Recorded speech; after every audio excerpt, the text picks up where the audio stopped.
Hi everyone, my name is Dr. Scott Schell, and I'm a specialist in the Germanic languages. I have a PhD in Germanic linguistics from UC Berkeley, an MA in linguistics from Wayne State University, and a BA in German.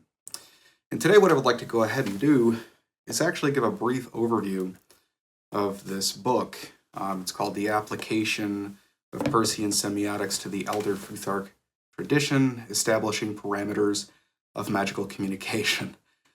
Yeah, it's a mouthful. This book was actually written for academics.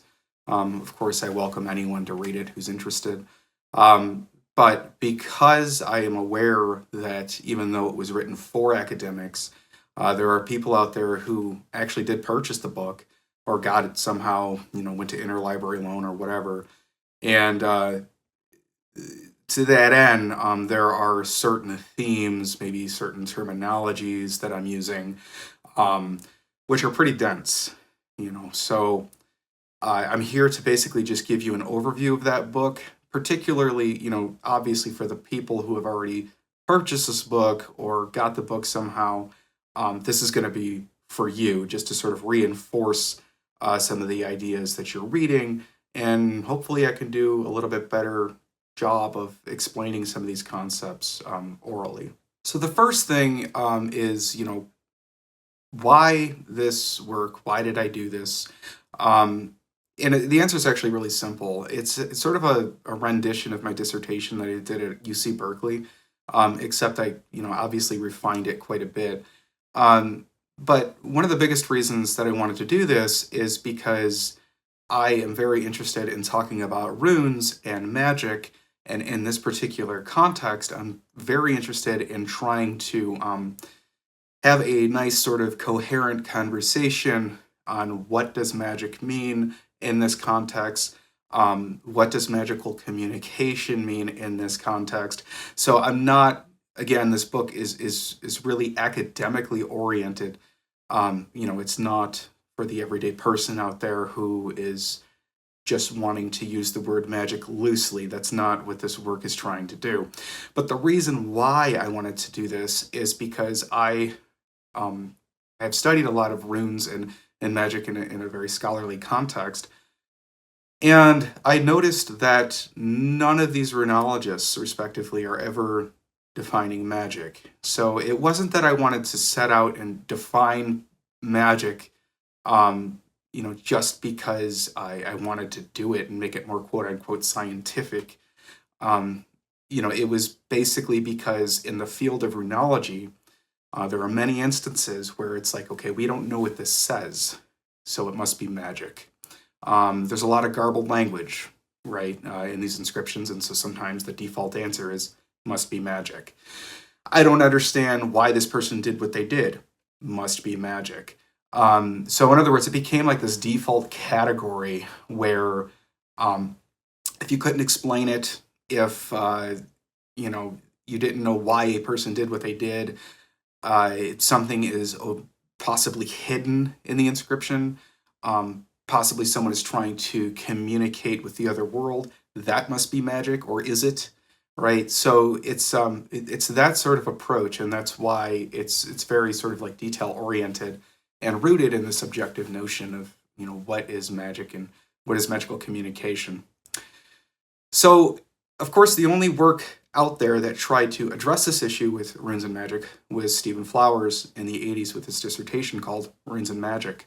Of course, I studied his work in among other people like MacLeod and Mies, Michael Barnes. I mean, Edgar Ptolemy. I mean, anybody who's trying to talk about this concept. And so what Stephen Flowers did is he tried to create this sort of objective discussion as far as what runes and magic actually meant. That the problem that I had with that work, though, is that it wasn't based on real semiotics. It wasn't really, so this is really more of a semiotic approach to trying to define these things. And, he was basing his work off of like Tambaya, Searle, I believe, and Van Baal, and several other, of course, Austin, and several other quote-unquote semioticians, but they're not really semioticians. At least from my perspective, they're not really traditional semioticians. And so I really look at that particular work as a sociolinguistic approach to explaining runes and magic, whereas mine is really rooted in traditional semiotics. So I was very fortunate at UC Berkeley to have an advisor who was was a world-renowned Peircean semiotician. So this person, Irmingard Rauch, was a Peircean through and through. So I'm going to get into what Peircean is in just a second. But just know, of course, that semiotics, if it's not been clear so far, is just the study of signs. So Rauch was into semiotics. The traditional father of semiotics, if you will, is really Ferdinand de Saussure. Saussure created this idea of a twofold sign, but either way, Peirce added this weird third dimension. And when you add the third dimension, signs can get kind of crazy and and get a little out of control. But really what Peirce did is he had the sign, that Saussure was talking about, but he also had, basically it was like the sign in relation to the sign. It's a little confusing, but basically what that means to me is the sign and how and if it is manifested in the world somehow. And then you have the sign in relation to the object, and we're going to talk about that in just a minute. But then the weird category that we have now is the sign in relation to the interpretant. And so basically you have to have all three of those categories to have a complete sign. So the reason I used Peirce over Saussure is because Peirce's system is a little more versatile and it just allows for more, obviously, interpretation. And it allows for something called sign systems, in which case the book that I wrote relies heavily on. Luckily for us, I'm just going to go ahead and explain this, of course, Peirce's system real briefly. But the book itself is really focused on the sign in relation to the object, of course, because we're dealing with material objects here, right? We're dealing with material culture. And then I thought of this opportunity, and it's no accident that this person was also Peirce's contemporary, to bring in some of Fraser's ideas concerning like the law of similarity and the law of contagion when it comes to discussing what magic means. And so basically I tied these two systems together, Peirce's system with Fraser's system, with a couple other niche things here and there. And then I proposed something called the law of magical semiosis, in which case defined magic in an objective context, to where if a runic inscription is magical or not magical, it's going to be based on these criteria and not just my personal opinion. And then after explaining these basic concepts to you, I'll go ahead and show how the system can work within the Bjorkatorp runic inscription. It's one of the 9 inscriptions that I discussed throughout the work. And so I haven't, defined magic. I haven't, gone out and been able to define magic in a sort of universal context. It's impossible. That's why there are so many articles written on magic and what magic means. There are articles on should we discard this word? Should we call it magico-religious sort of stuff? Basically implying that there are no differences between the two. There is all of this research out there, and it's all largely ignored by the runological community. And again, that's why I wanted to bring forth some of these ideas. So for instance, we have the evolutionist approach, which is upheld by Tyler and Fraser. Basically, they say like the goal of all of this is just evolution. They say first there was magic, then a society develops and becomes religious, and then once you're religious, you get rid of the religion and you become more scientific. I don't need to explain the problems with that approach. Of course, they should be pretty obvious. He also says, as in Fraser, says that there is a false association of ideas concerning sympathetic magic, and that the people who use magic are literally quote-unquote dumb-witted savages. So that's the evolutionist approach. Obviously, there's some problems with his approach, but as I had stated earlier, Fraser does help us in a semiotic framework. It doesn't mean that I have to adopt his personal opinions about people being dumb. It's just that I think that his objective models, like the law of sympathetic magic, is rather useful in this context. We also have the sociological approach to magic. Are we dealing with someone who is asocial? Is there a difference really between magic and religion? These are approaches that are discussed by Marcel Mauss and Durkheim, for instance. We have then the emotionalist approach put forth by Malinowski, in which case he describes magic as acting things out, trying to purge emotions.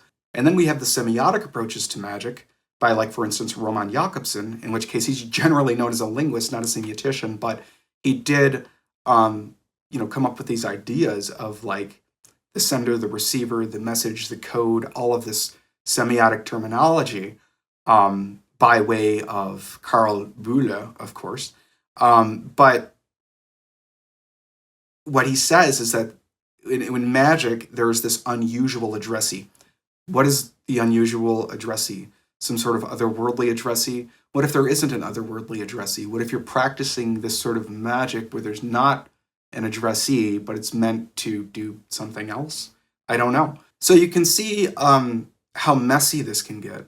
And so again, that's why I wrote the dissertation, was to at least make the field aware of these problems and of these issues, and to just throw out different approaches and just say, you guys are largely ignoring the emotionalist approaches, the evolutionist approaches, the semiotic approaches, whatever approach that you want to use, whichever framework you want to use, but you're ignoring all of the research out there put forth also by various anthropologists, right? So you have anthropological approaches, sociological approaches, psychological approaches, all these different things, and they are not being addressed. All right, so first I'll go ahead and talk about Frazer a little bit and why he fits into this context so well. So Frazer wrote this gigantic, set of books called The Golden Bough. And within this gigantic set, he addressed all kinds of different people dealing with religion and people dealing with magic and so on and so forth. But what I want to sort of pull from his work is this sympathetic law of magic, or really what he calls the law of sympathy. What he says is that we have this sort of homeopathic approach to magic, and then we have this sort of contagious approach to magic. So we have the law of similarity and the law of contact.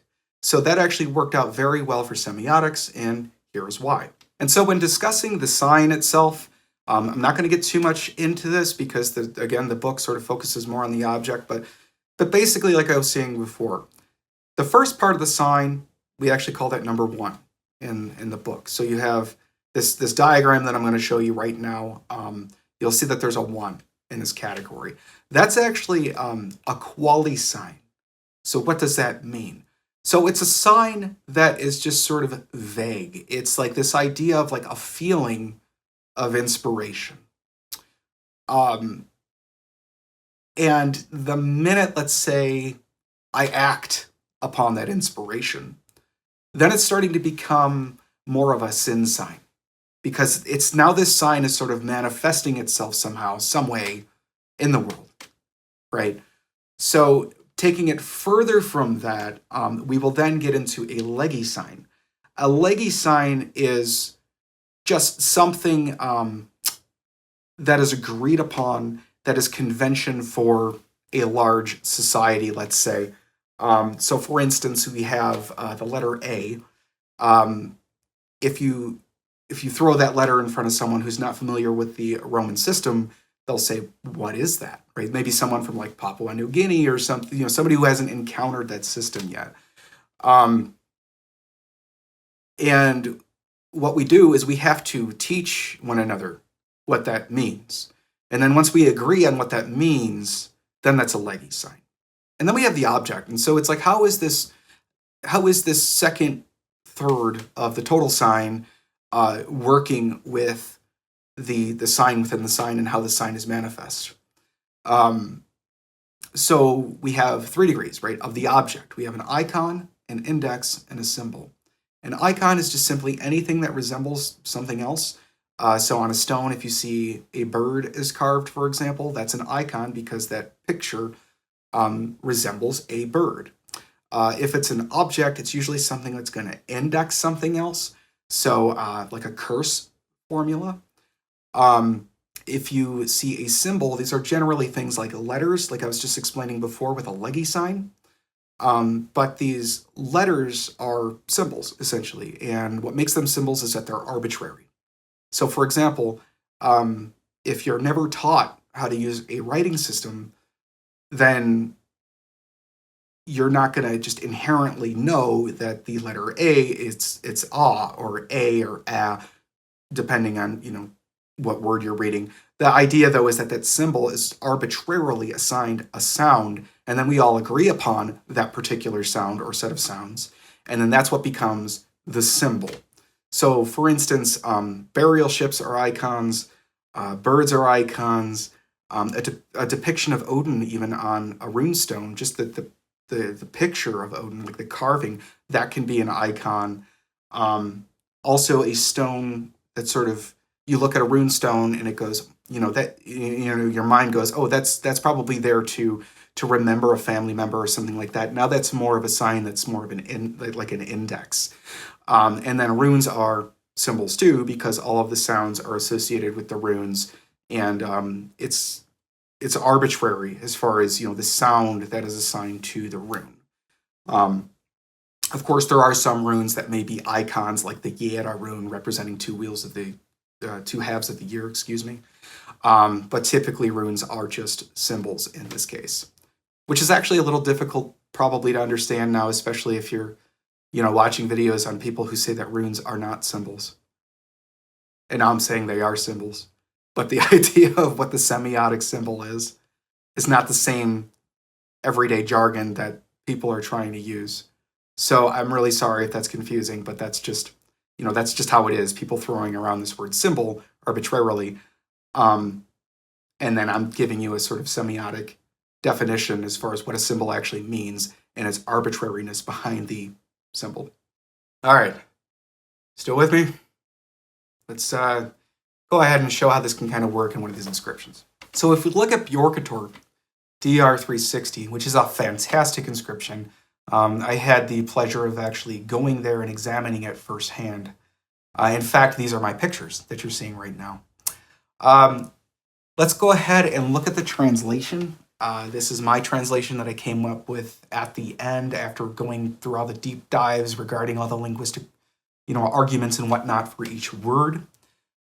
I entrust here a bright sequence of runes from the ruling gods. Harmful prophecy, condemned to a death by deceit for the one who breaks this, i.e. anything within the immediate landscape. May the person who does this be without protection when he or she leaves this place because of the lack of honor and respect. This translation is a little bit different than some of the translations you'll see out there. It wasn't me trying to be just this sort of contrarian. I genuinely found some words in there that were not quite being translated how I thought they should be. And again, the reason I sort of tie it into the idea of anyone who touches this stone or breaks anything within the immediate landscape is because actually it's built near a grave field, a giant grave field. I mean, it's not that far. You could, if you're standing there at the Bjorkatorp stone, throw a baseball and hit a dead person. So let's go ahead and talk about this. So we got the inscriptions dated to about 675 CE. The placement of the stone itself is much older. This is according to Carstensen and Grimm, some archaeologists who were excavating the area. While the excavation has been carried out by the archaeologists, it's been determined that there is no grave directly under this stone.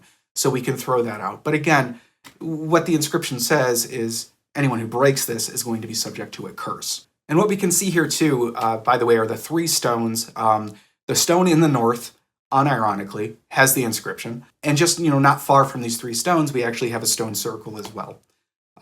So these two things were clearly tied to one another. So let's go ahead and look at this translation real quick and talk about some of these signs. So again, I entrust here a bright sequence of runes from the ruling gods, harmful prophecy, condemned to a death by deceit for the one who breaks this, anything within the immediate landscape. May the person who does this be without protection when he or she leaves this place because of lack of honor and respect. So we clearly have the law of contagion here. A person comes into contact with the stone, let's say they break the stone or anything else in the immediate landscape, then of course the curse will trigger and the victim suffers death and a terrible prophecy. It's pretty straightforward. But let's talk about some of these other things. It's like, oh yeah, that's a magical inscription. Yep, it's got the curse formula on it. Well, what about everything else? Is it just poetry? It doesn't, no, it's not just poetry. So let's go ahead and look at the first sign. We see in the first sign here that we're dealing with something called phonetic iconicity. Let's just go ahead and look down at that formula real quick. So this is it in Old Norse, right? So we have Heids runo ronu falak akhedra. And then we have Ra going down to Ragina runos, Aragio, Kjermaloses, Utharbaspa, Utias Weledoida. And then we have this weird Sastat Baruts. So it's really strange because if you look at that last line there, there's no alliteration. What's going on? I do have an answer for you. So in other words, we're trying to take into consideration that all of the alliteration is working into this curse as well. So it's going to actually impact the sign, of course, the second sign, which is going to be the curse. All right, so let's go ahead and go on to the next one. So S2, that's the curse that I just mentioned. I'm not going to go into that because, again, person touches the stone, index is the curse. And then we have this particular formula here, which is a conventional frozen proposition. Okay, what the hell does that mean? It stands outside of metrical rules. So then you have to sort of ask yourself, well, Scott, all the alliteration that's going on here, this is supposed to be magical. You're using all this alliteration and poetry. So what do you do with this weird thing out here that's outside of the metrical rules? Well, I don't really think it's a big deal because if you look at that phrase, you see it on all kinds of runic inscriptions. DR360, DR357, DR338, DR81, and VG67. They actually have this phrase and it stands outside of the alliteration. So basically, I'm looking at this as somebody carved this. There's alliteration going on. Obviously, there's other things going on. The curse is going on. And then I'm going to put this final phrase at the end that says, in layman's terms, don't break this thing. It's really who breaks this, but I'm just saying, that's basically what's going on there. There's all this alliteration, all this magic, and then don't break it. Okay? All right, now I'll go ahead and talk about this fifth sign. Admittedly, this one is a little conjectural, but if anybody else has anything, but again, it's like, if you think it's conjectural and you don't agree with us, just argue against what I'm writing. All right, so S5. So this one, we have a degree of iconicity or metaphor. Now this one's kind of weird because it's like I entrust here a bright sequence of runes from the ruling gods. And this is basically a sign that allows us to see the rune master enacting the macrocosm and the microcosm. So this sort of like theophany thing that I was talking about earlier. So Krause even considers that the ideas of a bright sequence of runes is supposed to be connected to the gods above. So perhaps the thought was, as these runes act as sacred runes above, may they also act as sacred runes here. In the Old Norse corpus, this adjective is actually only used when referring to something bright in the sky. I'm talking about the adjective itself. So if we look at Cleesby Figvason, we'll see heiðarhiminn, meaning a clear sky, heiðarstjörna, bright stars, and heiðardagur, a bright day. So the idea that the rune master would emulate the god's language may improve the overall intensity of the indexical curse. Essentially, the rune master might be thinking, if I can make the divine language of runes above appear as divine language here on earth, then perhaps the sacred nature of the word will also have an impact. And so essentially what happens is that after we deal with all these signs and we can define these signs and talk about these signs, I then create this sort of sign network. And that's what you see here. So again, there are other signs outside of these signs, but I wanted to focus on the signs that were very closely tied to magic and how it was defined throughout this book. And so you'll see that, you have the alliterative verse used to enhance the curse, tied to the curse that's motivated by index, which is also tied to the sacred landscape. And then you have that conventional phrase that's used to protect runestones also there. And then you possibly have this idea of imitation of divine speech. And so I'm bringing in all of these concepts to sort of show what's magical, what may not be magical, and then if it is a magical inscription, what else is particularly related to this idea of magical communication. So that's all I have for Bjorkatorp. If you want to see any of the other analyses, they are in this book. Here's a list of them for you. As you can imagine, some of them were a little controversial to call magical inscriptions, but again, I did make, in my opinion, a pretty valid argument as to why these should be treated as magical objects. You'll even see like the Horn of Gellius right there, which is clearly not a magical object to certain runologists. So there you have it. Obviously, more signs are easier to deal with than others, but the whole point of this book here, the application of Peircean Semiotics to the Elder Futhark Tradition, is to keep treating these things in an academic way. For the academic world, of course, because it's so hard sometimes to talk about these things and not get laughed at. I mean, it's just the way it is. But I understand, too. It's like, okay, you're laughing because I say runes and magic and you think Harry Potter. I get it. But that's not what's going on here. So I know this video was rather long-winded. But again, this was mostly for the people out there who have either purchased the book or have obtained it somehow through interlibrary loan or whatever. This is for you, to hopefully clarify some of these things as you're going through this material. Because I know especially signs, sign relations, Peircean semiotics, all this stuff can be very daunting at first. So, all right, well, that's all I have for you all today. I am going to be doing some more videos soon, and they're not going to be this dense, of course. So I will hope to see you all soon, and have a great rest of your week. Take care.